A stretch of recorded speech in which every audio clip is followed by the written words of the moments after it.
All right, looking at the S&P futures here, right now just trend lines and channels. We can see we broke this previous uptrend that we had started to establish in December. And since the all-time highs, we had a channel existing. We broke outside of that channel here on the 29th of March. But since we broke out, we tested the 161.8 of that channel on the 5th. And we are now using the top of the previous channel and the 161 of the 8 of that channel as a new channel. So something to watch for here. We can see that no one-day bar has closed below it since we did break out of it. So that'll certainly be something to watch.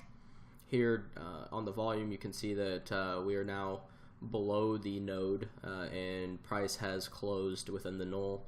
The null does extend down here into about 2290s or so. So let's turn the fibs on now, and we'll go a little closer.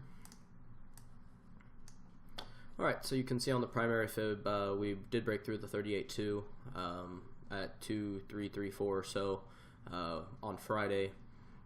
The secondary, we are almost at a full retest of the 100, and then the tertiary, we broke through the 61.8 on Friday as well, up there at 2340, and are now extending down to test into the third term 100 as well. We can see also again that this channel is supportive, as well as if we want to go into even a shorter time frame, let's do an 8 hour.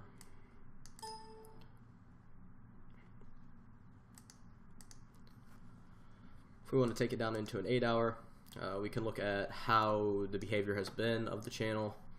Again, we see that no 2 8-hour bars have closed below it since we did break outside of it, so something certainly to monitor. If we do break below this channel, we will want to see that candle come up and outside of it, or else that could be identification of a little bit of a trend change. If we look here, we see that on the 18th of April, that channel top that it's riding as support, as well as the 100 comes into play for a possible bounce point. And then just a little bit lower here at the primary 50 in the top of that channel here on the 19th, 2312.75 or so. So if this does continue to act as a support and it does continue to channel lower, that's certainly a time frame to watch. Also down here at the primary 61.8, 2292, and that channel top sits on the 28th of April. And then finally the 161.8 and the channel top here again on the 2nd of May.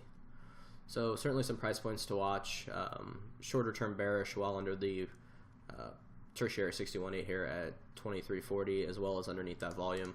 If we do see acceptance back up and into volume and up over the 61.8, still assuming a channel lower off this 161.8 from that previous channel, but certainly not as bearish as sitting below it at this time.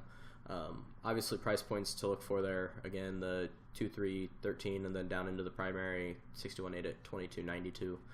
If we take it out to a 6 month and we put a fib from the election night low up to the top, we'll just make it orange. We can see that if we do use that range as well, we have the 23.6 here at 23.08. So certainly a nice confluence of points in that general range. If we do break through it though, there is volume down here at the 61.8 and the 161.8 of that tertiary. So those would be the two price points I'd be watching, as well as just seeing if we maintain this channel. If it's orderly selling and we maintain this channel, then I would think a bounce would certainly present itself.